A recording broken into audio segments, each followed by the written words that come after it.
Boa noite a todos, que Jesus nos abençoe nessa noite, os amigos espirituais nos ajudem a ampliar as nossas percepções para que a gente possa ter sintonia com o tema da noite de hoje, que é simbólico quanto ao exemplo e o modelo que Fabiano de Cristo trouxe a todos nós, já que a sua vida foi uma vida de caridade, foi uma vida de doação de si mesmo, foi uma vida exemplar para que nós possamos também tirar alguns elementos para a nossa experiência pessoal.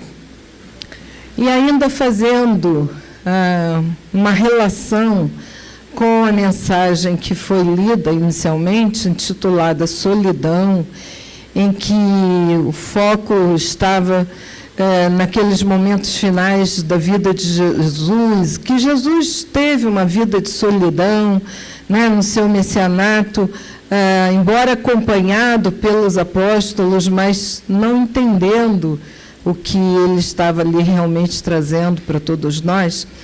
A nossa conversa de hoje é um antídoto à solidão.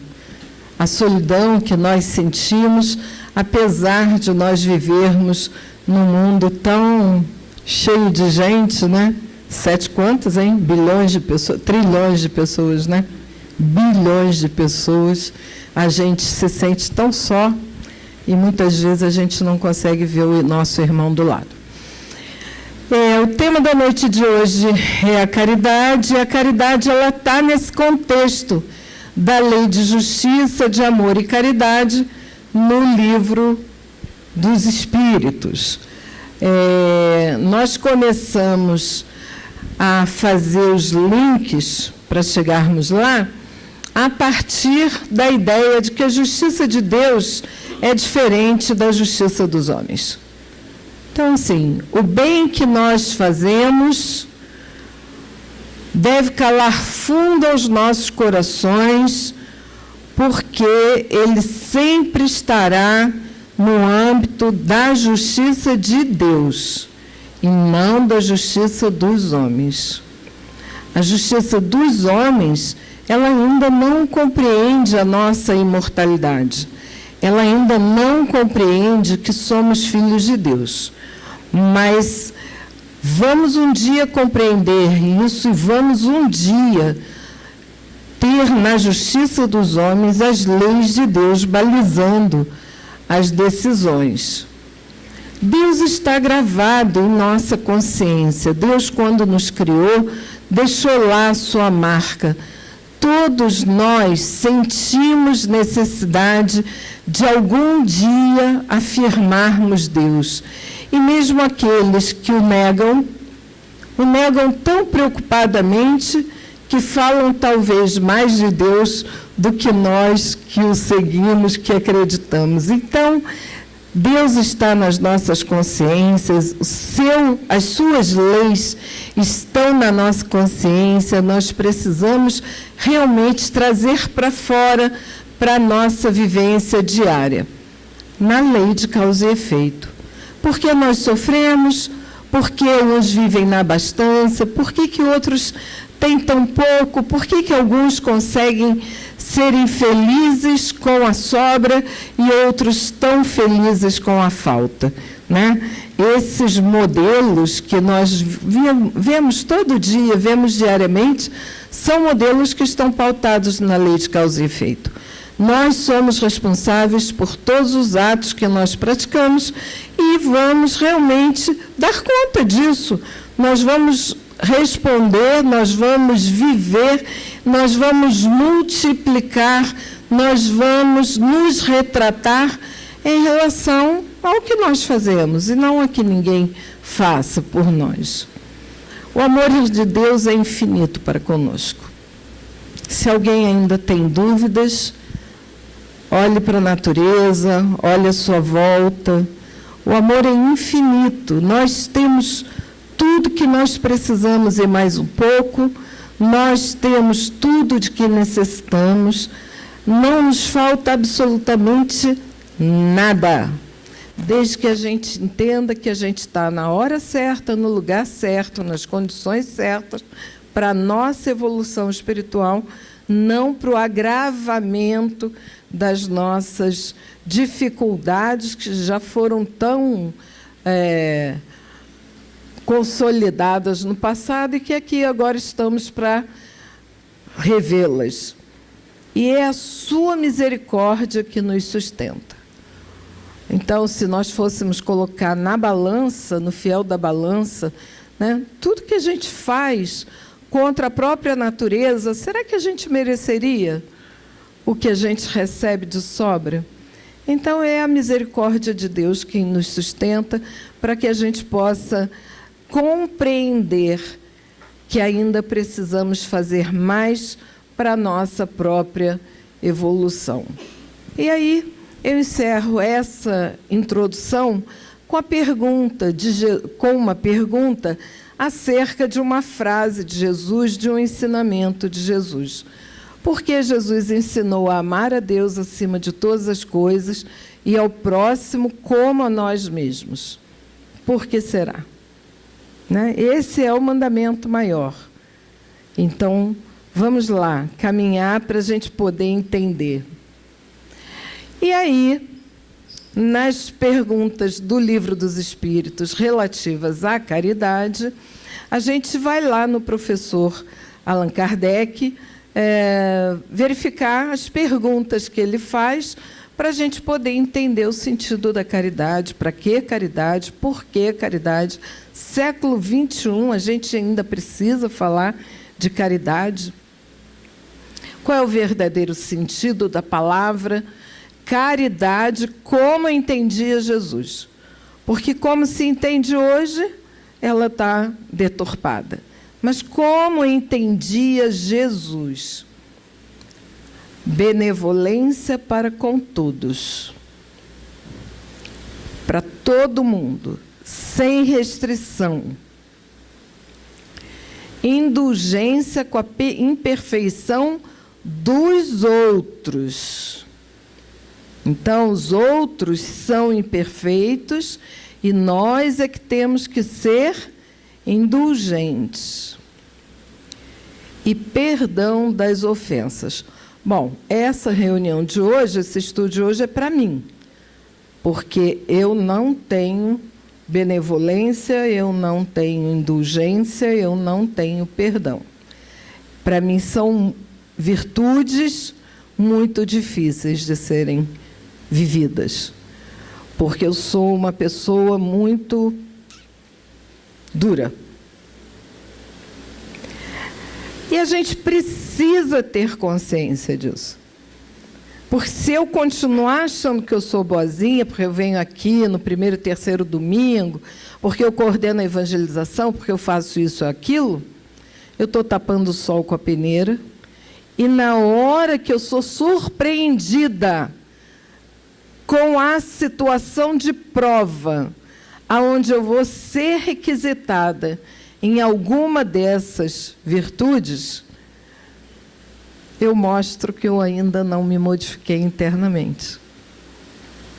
As situações para que nós possamos nos modificar, elas são criadas. A gente aceita o convite da espiritualidade, a gente assume responsabilidade, mas quando a gente vai viver num átino de surpresa, quer ver, por exemplo, você está no botequim de manhã, lanchando, tomando aquele seu cafezinho, esperto, para acabar de acordar o dia, vem alguém atrás de você e diz assim, me dá uma coxinha de galinha? Aí você leva um susto, olha para a criatura assim, ele vai me assaltar. Tenho não, amigo, desculpa. Como é que fica? No susto, o que a gente faz? A gente se retrai. Né? Como é que a gente é benevolente com todo mundo? Como é que a gente é indulgente com as imperfeições dos outros? Na nossa família, com as pessoas que fazem as coisas que a gente não concorda, que a gente não acha certo. A gente é indulgente? É assim mesmo, né? Ela ainda não entendeu, eu já passei por isso. Eu entendo o lado dela, mas é porque é difícil mesmo. E aquela ofensa que fazem a nós? A gente perdoa, porque perdoar não é esquecer. A gente perdoa, a gente não sente mais nada em relação ao mal que fizeram a nós. Não sente mais nada. Aquilo não diz mais nada para a gente. Aquilo não nos pertence mais. Do que você está falando? Eu não tenho mais nenhuma gotinha de adrenalina na minha corrente sanguínea por causa daquele fato. Eu não tenho. Então, vamos continuar, porque a gente precisa aprender. Amor e caridade são complementos da lei de justiça. Então, não há justiça se não houver amor e caridade. Aí vai aquela pessoa na televisão, na hora de sofrimento, dizer: eu quero justiça. Seja lá para o que for, eu quero justiça. E ela tem amor e caridade no coração? Não, claro que não. Ela está ali num sofrimento, num tormento. Aliás, ali não é a hora de pedir justiça. Mesmo a justiça dos homens. Porque no calor da emoção, a gente não sabe quem é o justo e quem é o equivocado. Então, a gente precisa ter calma para poder pensar mais um pouco. Pois amar o próximo é fazer todo o bem que nos seja possível. Qual é o bem que nos é possível fazer ao próximo? Pensa bem. No âmbito de ação de cada um, qual é o bem, qual é todo o bem que nós conseguimos fazer? Porque a nossa vida tem limites. Tem limites. O nosso campo de ação tem limites. Mas qual é todo o bem que eu posso fazer dentro desse limite? E que desejarmos nos fosse feito. A gente faz o que a gente deseja que nos façam? Essa é a medida. Qual é o bem que os outros podem fazer a nós? Porque a gente sempre reclama dos outros que não fazem o bem que nós gostaríamos que fizessem. E há muitas situações desse tipo, que a gente espera que alguém nos ajude. E alguém diz: não posso. Será que nós estamos na situação inversa, na mesma proporção? Será que nós estamos nos doando na situação inversa?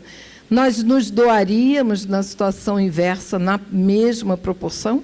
Porque a gente quer que o outro faça todo o bem que nós queremos. Porque é quando ele nos diz não que nós nos ofendemos. É quando ele nos diz não que a gente esquece a benevolência, que a gente esquece a indulgência, que a gente esquece o perdão. Tal sentido dessas palavras de Jesus: amai-vos uns aos outros como irmãos. Ixi, mas isso é difícil, porque às vezes nem o irmão consanguíneo a gente consegue amar. É uma brigarada danada, é uma disputa danada, é uma competição danada. Como é que a gente ama quem não consegue conviver conosco no mesmo quarto? A gente entra, a criatura sai. A criatura só entra no quarto depois que a gente dorme. Como é que pode haver amor entre esses corações? Então, a gente precisa conhecer as leis a lei de justiça, amor e caridade para a gente poder entender qual é a força que nos reúne em família. Qual é a força que nos traz para a mesma família para que a gente aprenda a se amar, não é, irmão? Irmão não tem que se amar? É a lei de Deus. Jesus veio ensinar a lei de Deus. Então, se a gente tem que se amar como irmão, como é que é isso se a gente tem um irmão que a gente não consegue amar? E aí a gente vai ter esse sentimento por uma pessoa que não tem nenhuma consanguinidade conosco. Que coisa estranha. E essa pessoa é que é, simbolicamente falando, o nosso irmão de coração. Então, a gente entende a parentela espiritual e corporal, consanguínea. A parentela consanguínea é aquela que a gente precisa aprender a amar. A parentela espiritual é aquela que a gente já ama. Essa a gente não precisa aprender a amar. Essa é natural. É tão natural que não precisou vir na mesma família consanguínea. Mas para vir na família consanguínea é daquele jeito ali, ó. Não tem jeito. É por lei natural das coisas que a gente vai acabar entendendo que um dia a gente vai se perdoar. Um dia a gente vai se amar. Mas a gente precisa entender que esse esforço tem que vir da gente. Porque senão a gente acaba repetindo algumas situações que a gente conhece, né? De ser induzida ao perdão, porque a verdadeira vítima já perdoou. E eu só estou aqui reclamando um perdão que ainda não é perdão, porque eu estou aqui para me vingar, porque alguém foi vítima. Mas quando a vítima de verdade vem e diz, mas eu já perdoei, o que você está fazendo aí nessa situação? Por que você ainda está nessa situação de sofrimento e vingança? Eu que fui a vítima, já perdoei? Vamos sair dessa situação? E aí é que a gente vai começar o nosso processo de reforma íntima. Uma coisa que é importante, que Kardec destaca, é que a caridade não se restringe à esmola. E a gente precisa compreender isso. Porque quando a gente compreender isso, a nossa atitude com relação à caridade muda. Se a gente fica preso à caridade como esmola, a gente não vê o outro nas suas necessidades reais, nas suas necessidades morais. Mas quando a gente amplia esse conceito de caridade, a gente tem formas interessantes de ajudar. Abrange todas as relações em que nos ajudamos, nos achamos com os nossos semelhantes, sejam eles nossos inferiores, nossos iguais ou nossos superiores. Olha que frase interessante dos espíritos para Kardec. Todos nós estamos em relações interpessoais. E essas relações sempre nos colocam em igualdade com alguém, em inferioridade com alguém e em superioridade com alguém. Em relação às crianças, nós somos superiores, somos mais velhos, temos mais experiências. Em relação aos espíritos que nos amparam, nós somos inferiores, estamos abaixo deles, eles nos protegem. E em relação a nós mesmos, nós somos iguais. Então, como é que nós vamos estabelecer essas relações para que nós possamos nos ajudar mutuamente e nos colocarmos em situação de ajuda? Porque, em relação aos superiores, a gente também tem que ter humildade e pedir ajuda. Ajuda não é humilhação. Ajuda é necessidade. Eu preciso, por caridade, me ajude. Jesus pede a Deus por nós. Maria pede a Deus por nós. Por que não pedir ajuda a eles? Eles podem nos ajudar em qualquer hora das nossas vidas. Assim como nós podemos nos ajudar mutuamente, como nós podemos ajudar aqueles que estão em condições inferiores. Ela nos prescreve indulgência, porque a indulgência precisamos nós mesmos, e nos proíbe que humilhemos os desafortunados, contrariamente ao que se costuma fazer. A gente faz a caridade, a gente ajuda, a gente dá esmola, mas a gente tem sempre um recadinho. Olha o que você vai fazer com isso. Ó, não vai estragar. Usa bem. Não vai. Por que isso? Se nós, quando recebemos ajuda, a gente fica sem graça, a gente fica na saia justa quando alguém faz alguma observação, quando nos entrega a sua própria confiança. Então, essa indulgência é para todos e para nós também. Apresente-se uma pessoa rica e todas as atenções e deferências lhe serão dispensadas. Não? Não é assim? Uma pessoa rica, a gente já... E se for pobre? Toda gente como que entende que não precisa preocupar-se com ela. Não é assim? Se chega uma pessoa rica, a gente vai oferecer, a gente vai... E se for pobre? Entra pela porta da cozinha, quem sabe o café vem no copo de geleia. Por que que não tem a mesma deferência com relação à pessoa rica? Nós temos outras atitudes. A gente vê isso na rua. Como é diferente o tratamento com as pessoas de classes sociais diferentes. Quanto mais lastimosa seja a posição, tanto maior cuidado devemos pôr em lhe não aumentarmos o infortúnio pela humilhação. Quem está na situação de sofrimento está passando por uma situação da lei de causa e efeito que, se nós um dia tivermos que passar, nós não sabemos se vamos passar com a mesma dignidade, porque o orgulho, ele nos afeta quando a gente se sente humilhado. Imagina uma pessoa pobre passando por situação de humilhação. E não faltam exemplos, né? O homem verdadeiramente bom procura elevar os seus próprios olhos àquele que lhe é inferior, diminuindo a distância que os separa. Então, assim, não tem diferença, não. Vamos embora, vamos sentar aqui.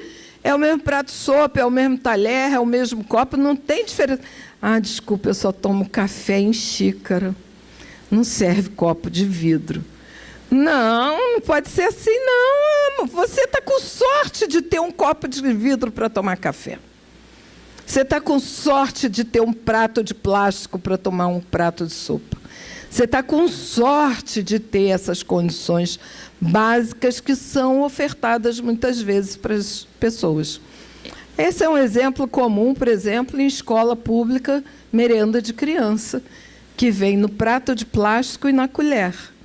E a gente vai lá na escola comer a comida com as crianças. A professora não repara, não. É no prato de plástico e na colher. Por que que precisa falar isso?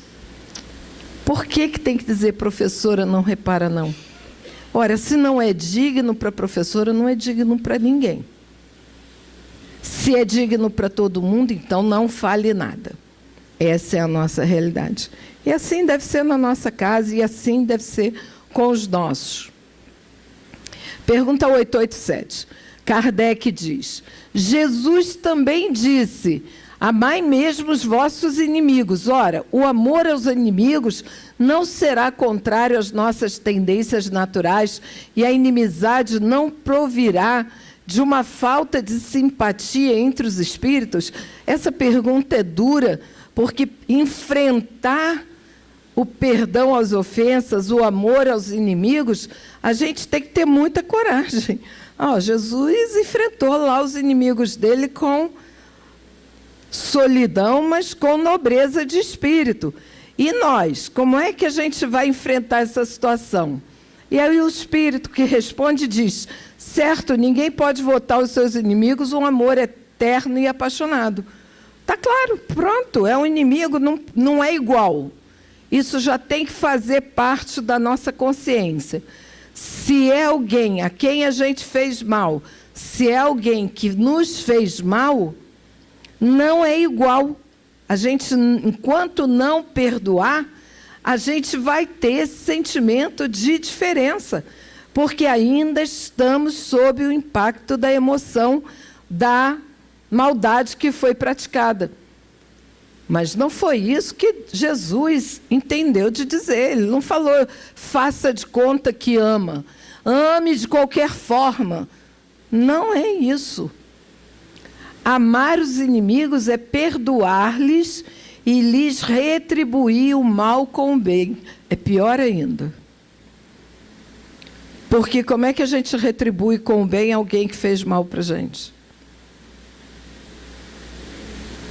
Amar aos inimigos é um exercício de doação interior. Esquece que ele te fez o mal e faz o bem, e pratica o bem. É dificílimo, gente. É muito difícil.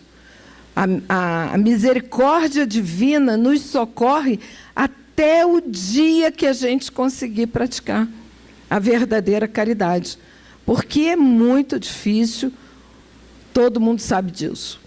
O que assim procede se torna superior aos inimigos, ao passo que abaixo deles se coloca, se procura tomar vingança. Claro que esse tornar superior não é tornar superior na soberba, é tornar mais evoluído.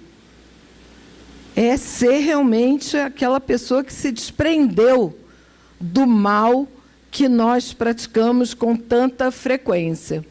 Na 888, que se deve pensar da esmola?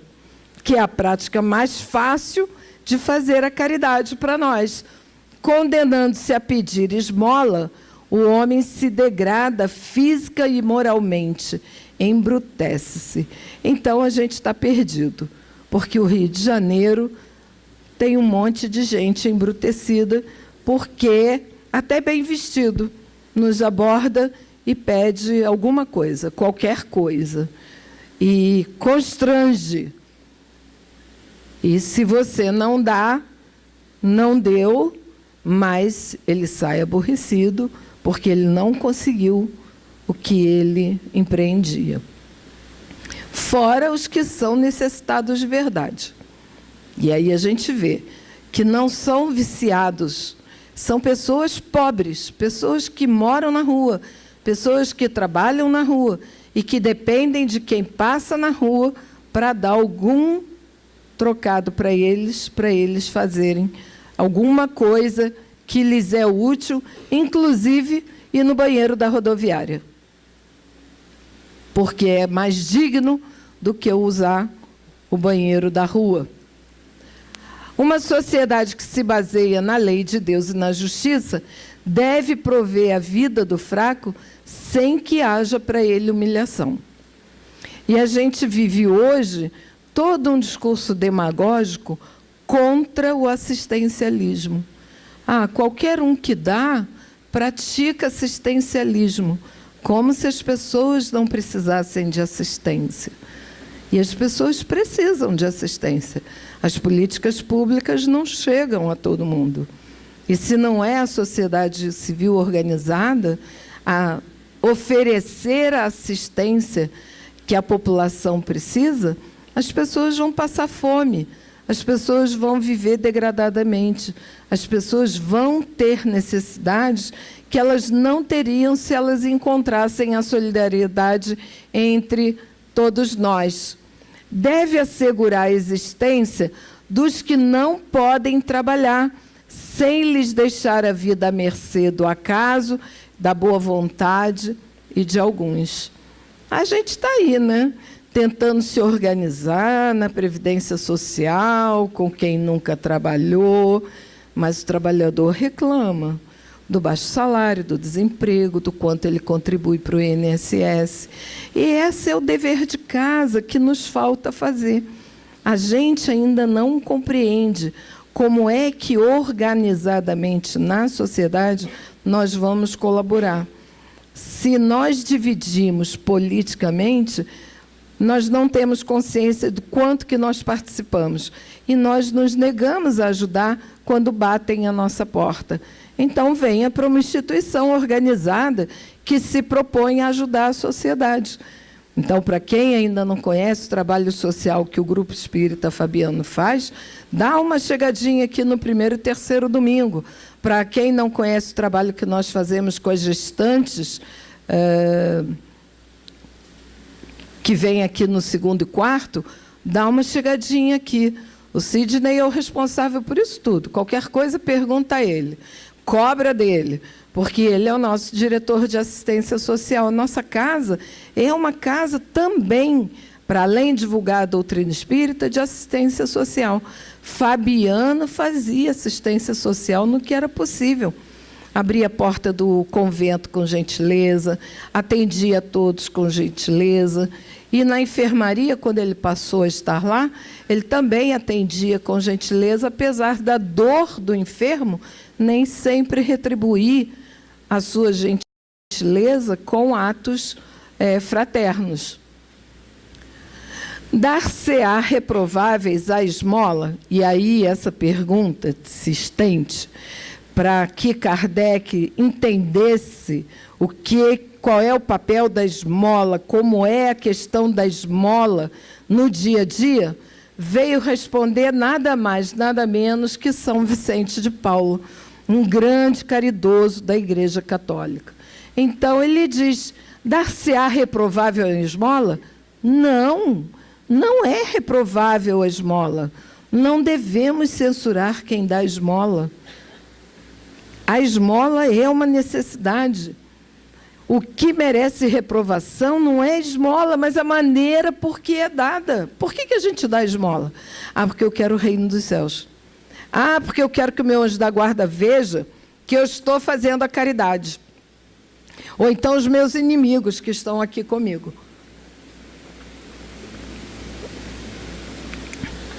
Eles têm que se convencer que agora eu sou boazinha, que eu dou esmola. Eu abro a janela do carro e dou. Eu não me faço de fingida dentro do carro, que eu não estou vendo, que eu estou muito ocupada, que eu não estou escutando. Não. O problema é a forma. Por que você vai dar? Você vai dar mostrando que você está dando? Você vai dar falando alto para que os outros escutem que você está dando? Você vai dar cobrando o que o outro vai fazer? Olha, não vai beber. Se ele vai beber, é problema dele. Não vai usar droga. Se ele usar droga, é problema dele. O que você fez foi dar a oportunidade de que ele não precisasse fazer um ato impensado com a ajuda que ele está dando, mas que ele está recebendo. Mas se ele decidir diferente, esse problema é dele, já não é mais seu. Que Deus o abençoe, que ele encontre outras almas boas que o ajudem e que o afaste do caminho do mal. Então, vamos lá, vamos redobrar a ajuda que a gente pode dar a ele. O homem de bem que compreende a caridade de acordo com Jesus vai ao encontro do desgraçado sem esperar que ele lhe estenda a mão. Então, ao invés de alguém esperar que alguém bata no vidro do nosso carro, nós é que temos que ir ao encontro daquele que necessita. A gente sabe onde tem gente necessitada, né? A gente muda de rua. A gente sabe que tem aqueles que fazem ponto naquele lugar. A gente vai por outro caminho? Ou a gente vai para aquele caminho para aproveitar a nossa passagem e fazer uma oração por essa criatura? Porque a prece também é uma caridade. A verdadeira caridade é sempre bondosa e benévola, está tanto no ato como na maneira como é praticado. Meu irmão, me desculpe, hoje eu não tenho nada para te dar, mas eu te desejo todo o bem do mundo e que alguém daqui a pouquinho vai dar o que você precisa. E a pessoa, ao se afastar, faz uma prece por ele. Faz uma prece para que os inimigos dele sejam afastados. Chama o anjo da guarda dele para tomar conta daquela criatura que está necessitado. Há quanto tempo ele não ora para o anjo da guarda dele? Todos nós temos anjo da guarda, o Espiritismo mostra isso para a gente. Então, o que a gente faz? A gente chama por aquele guia espiritual para ajudar aquele coração. Duplo valor tem o serviço prestado com delicadeza. Não precisa ficar nervoso, não precisa ficar áspero, não precisa recriminar quem já está em situação de humilhação. Se o que for com altivez pode ser que a necessidade obriga quem o recebe a aceitá-lo, mas o seu coração pouco se comoverá. Então, assim, a pessoa vai se comover com a ajuda, a recebida, a dada, mas se a gente não tiver, se a gente tiver altivez no coração, ou se a própria criatura tiver altivez no coração, talvez ali não se estabeleça um vínculo de ajuda mútua. Quantas vezes a gente faz um agrado, dá uma esmola, e alguém retribui com que Deus lhe abençoe, que Deus lhe dê um dobro, que Deus lhe ajude. E a gente esqueceu de dizer, meu filho, vai em paz, vai com Deus. Ele é que está dando para a gente o que Deus nos ajude. Isso é humildade, né? Lembrai-vos também de que, aos olhos de Deus, a ostentação tira o mérito do benefício. E a gente ostenta de tudo quanto é forma. Então, a gente precisa também analisar como que a gente vai ajudar, como que a gente vai oferecer aquilo que o coração pediu, precisa, demanda. Disse Jesus, ignore a vossa mão esquerda o que a direita der. Não é nem para que uma saiba da outra, quanto mais a vizinhança. Tá vendo? Eu fui hoje lá no Fabiano. Nossa, põe no Face. Põe uma fotinha distribuindo sopa no Face. Olha nós lá na rede, divulgando que estivemos aqui fazendo a caridade. Não é para fazer isso, não. É para a gente ficar... não é esconder, mas não precisa. A sociedade não precisa saber. Né? A sociedade precisa saber de outras coisas, não que a gente ajuda no Fabiano. Por essa forma, ele nos ensinou a não tisnardes, queimar a caridade com orgulho. Porque se a gente queima a caridade com orgulho, não tem caridade. Já queimou, virou pó, virou cinza, não tem. O que sobrou é o nosso orgulho mesmo. Deve-se distinguir a esmola, propriamente dita, da beneficência, do bem que a gente faz, do bem que a gente pratica. Claro que se alguém está com fome, ao dar a esmola, a gente está fazendo bem. Mas se a gente faz uma oração, nós também estamos fazendo bem. Nem sempre o mais necessitado é o que pede. A gente pressupõe que ele vai pedir, ou aquele que pede realmente não está precisando do que ele está pedindo. O temor de uma humilhação detém o verdadeiro pobre, que muitas vezes sofre sem se queixar. Então, a gente sabe que tem gente que está precisando mais do que está recebendo, mas fica ali, caladinho, não fala, porque sabe que pode ter uma humilhação maior. A esse é que o homem verdadeiro humano sabe ir procurar, sem ostentação. Quem é que realmente precisa? Quem é que realmente está ali necessitado? Amai-vos uns aos outros, eis toda a lei, lei divina, mediante a qual governa Deus os mundos. E para Deus não tem rico nem pobre, não tem branco nem preto, não tem alto nem pequeno, não tem nada. Todos somos filhos de Deus. Todos somos necessitados, porque no nosso planeta nós não somos espíritos evoluídos. Nós não somos espíritos superiores. Nós dependemos da misericórdia divina, que é a caridade de Deus para com todos nós. Se nós não formos atentos a pedir a Deus que nos ampare, que nos dê o amparo espiritual, porque isso já é o suficiente para as provas que a gente precisa passar, a gente não está em ligação com Ele. A gente está ignorando aquela marca da nossa consciência que Ele deixou para todos nós. A gente precisa estar mais sintonizado com Deus para que a gente possa estar recebendo dele diretamente o amor que nós necessitamos. O amor é lei de atração para os seres vivos e organizados.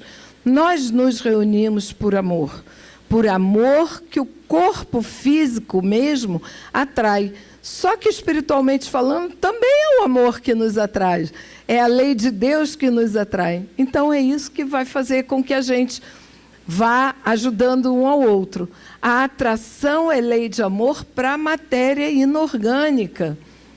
Não esqueçais nunca que o espírito, qualquer que sejam o grau de seu adiantamento, sua situação como reencarnado, ou na erraticidade, no plano espiritual, está sempre colocado entre o superior, que o guia e aperfeiçoa. Então, os espíritos estão aqui nos orientando, estão aqui nos ajudando, estão ampliando as nossas percepções para que fique gravado na memória exatamente aquilo que a gente precisa.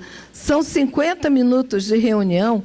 Nossa, ela fala tanta coisa, eu não vou gravar tudo isso, mas eu me lembro que ela falou, é aquilo que a gente precisa guardar, que o amigo espiritual assinalou, para que a gente possa fazer daquele momento o nosso aproveitamento na evolução espiritual. E um inferior, para com o qual tem que cumprir esses mesmos deveres. Assim como os amigos espirituais nos ajudam, nós devemos ajudar aqueles que ainda não entendem como a gente. Ah, mas eu não entendo nada, eu estou começando. Eu sou um espírito imperfeito, recalcitrante, viciado. Todos nós somos assim. Todos nós nos equivocamos, todos nós já erramos no passado.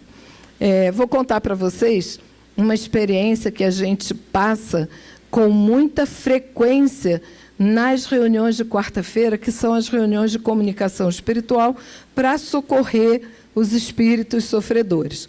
A gente não faz evocação, a gente socorre os espíritos que a equipe espiritual traz para serem esclarecidos. E, às vezes, a gente vai lá conversar com o espírito. Olá, seja bem-vindo, como é que eu posso ajudar? Está pensando que é boazinha? Está pensando que sabe tudo, que já é espírito superior? Eu já não estou pensando nada. A gente está aqui porque a gente também errou. Qual é a diferença? Nós estamos encarnados, eles estão desencarnados.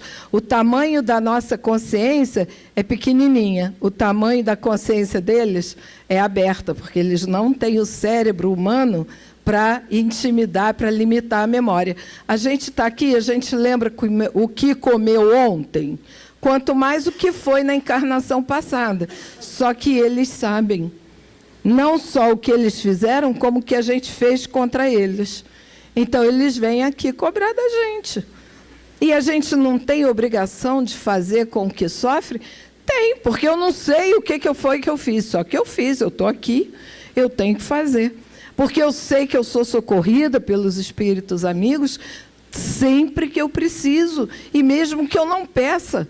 Então, a gente precisa se conscientizar desse processo evolutivo que depende da nossa mudança da prática do bem.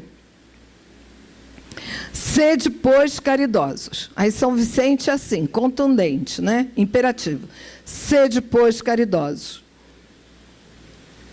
Praticando não só a caridade que vos faz dar friamente o óbolo que tirais do bolso ao que vô-lo ousa pedir, mas a que vos leva ao encontro das misérias ocultas.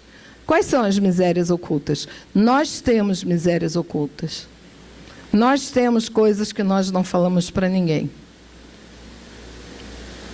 Nós temos os nossos pensamentos que nós não revelamos. E que são pensamentos que deixam a gente, muitas vezes, em estado de sofrimento, de depressão, de solidão. Hoje eu atendi uma menina que a mãe fala que ela, há 3 anos, fala que quer morrer. E eu escutei ela falando isso hoje. Eu quero morrer. Quero morrer. Quero viver mais, não. Eu sei há quanto tempo ela fala isso? Há pelo menos 3 anos.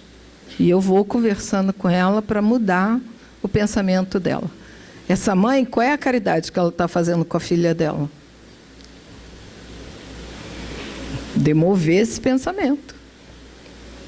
Convencê-la a não entrar em depressão, porque se ela entrar em depressão, ela vai definhar e ela vai se entregar à ação espiritual que está interferindo.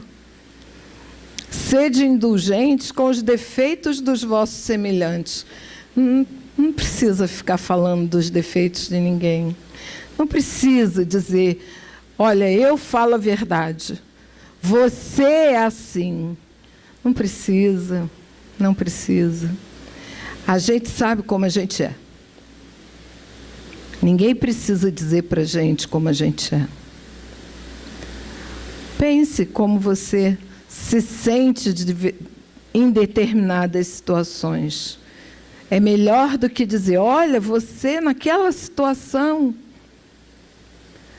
Porque isso acaba transferindo para nós todo aquele sentimento de desconforto que a outra pessoa está sentindo.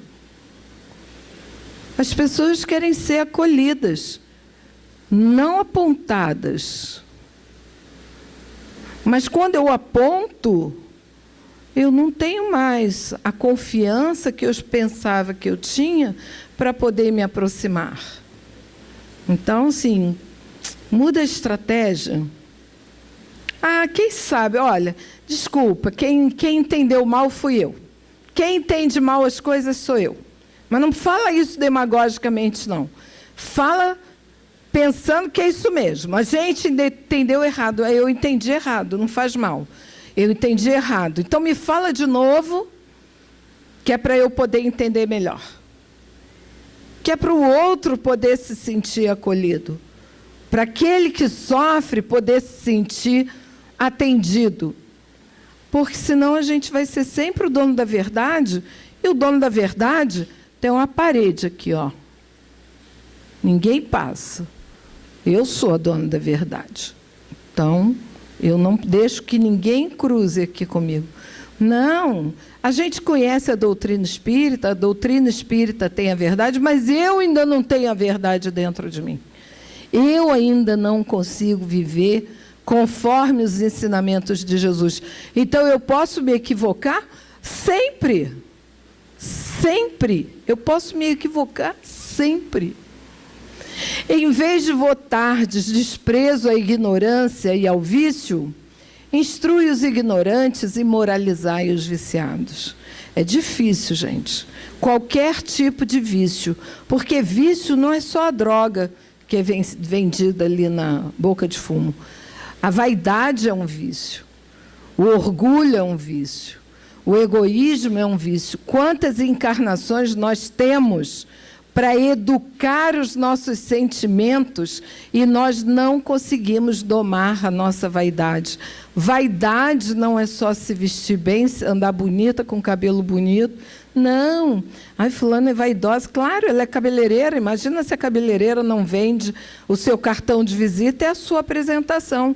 Não, vaidade é sentimento. Vaidade é postura. Vaidade é tom de voz. Quantas vezes a gente reencarna, desencarna, para educar o nosso modo de ser, e a gente não consegue, porque a gente não consegue reconhecer que é vaidoso. Não, eu não sou vaidosa. Não, a gente é orgulhosa, a gente é egoísta. Os espíritos falaram disso para a gente. Mas aí sede brandos e benevolentes para com tudo que vos seja inferior. Então tá, não precisa dizer. Vai dizer para quê? Para quem é vaidoso que ele é vaidoso? Não precisa dizer. Não precisa dizer. Vamos orar, vamos vibrar afeto, vamos socorrer de forma que seja útil para a pessoa.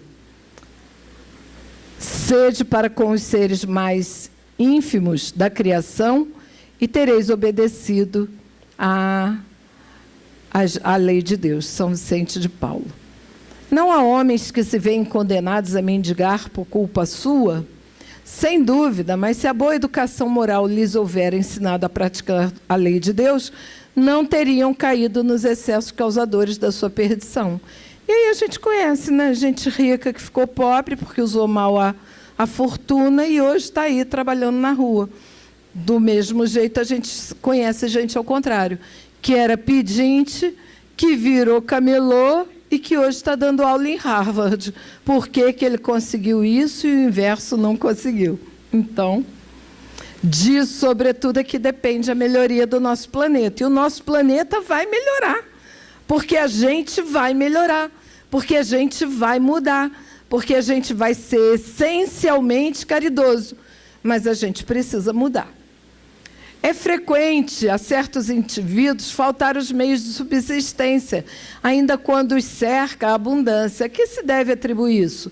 Ao egoísmo dos homens, que nem sempre fazem o que lhes cumpre. Depois, e as mais das vezes, devem-no a si mesmos. A gente faz por onde?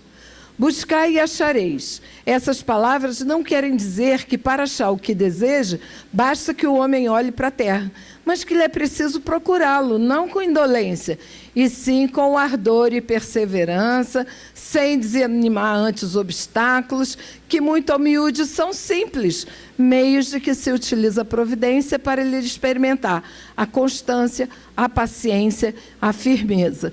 Quem está em depressão não está conseguindo vencer essa prova aqui. A gente precisa ter paciência.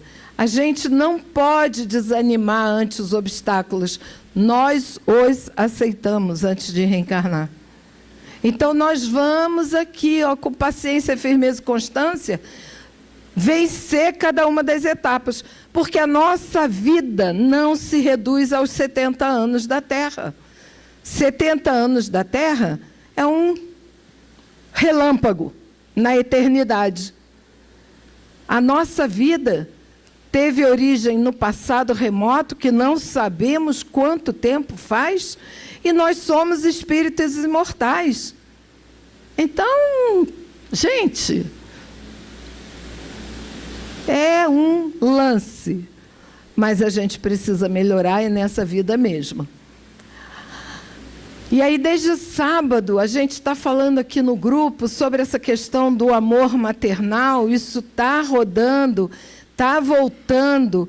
Significa que a gente precisa estar atento à questão do amor maternal. Será uma virtude, o amor materno é um sentimento instintivo comum aos homens e aos animais. Uma coisa e outra. A natureza deu à mãe o amor e aos filhos o interesse da conservação deles.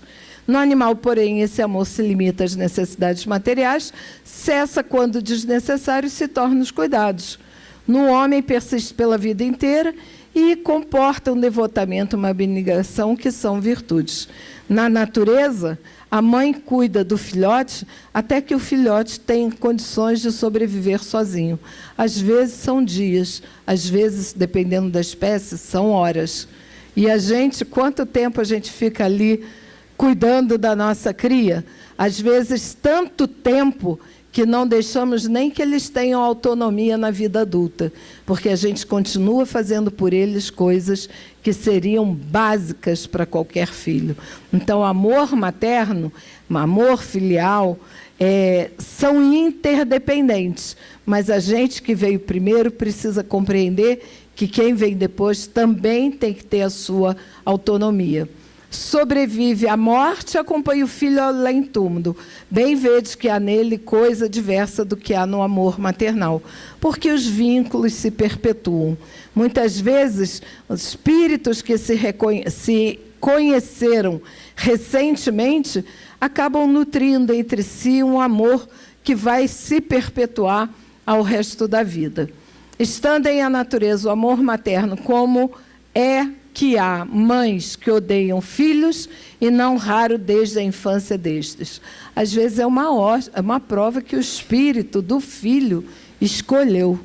Então, o espírito que vai reencarnar, ele aceita nascer com uma mãe que ele já sabe de antemão que ela não quer ter filhos, que ela não gosta de crianças, que ela não tem paciência com crianças, que ela odeia crianças. E o Espírito vem assim mesmo, para ajudar ele e a ela mutuamente. Ou a expiação, se aconteceu ter sido mau pai, ou mãe perversa, ou mau filho, noutra existência. Então, pare e pensa se você não está satisfeito com a sua mãe. Ela fez o melhor que pôde, porque você pode ter sido um mau filho, e agora você veio para valorizar e para solicitar que alguém seja bom com você.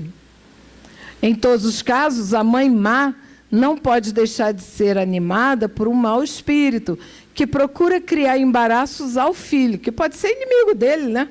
A fim de que sucumba na prova que buscou. O espírito busca uma prova difícil e, de repente, o inimigo dele vai lá insuflar a mãe para que ela faça mais maldades com ele. Mas essa violação das leis da natureza não ficará impune e o espírito do filho será recompensado pelos obstáculos que haja triunfado. Para quem não leu a biografia do Chico Xavier, eu sugiro que vocês leiam. Tem uma história da barata, tem a história de lamber a ferida, tem umas coisas que são absolutamente desagradáveis e ele fez isso inspirado pelas ideias da madrasta.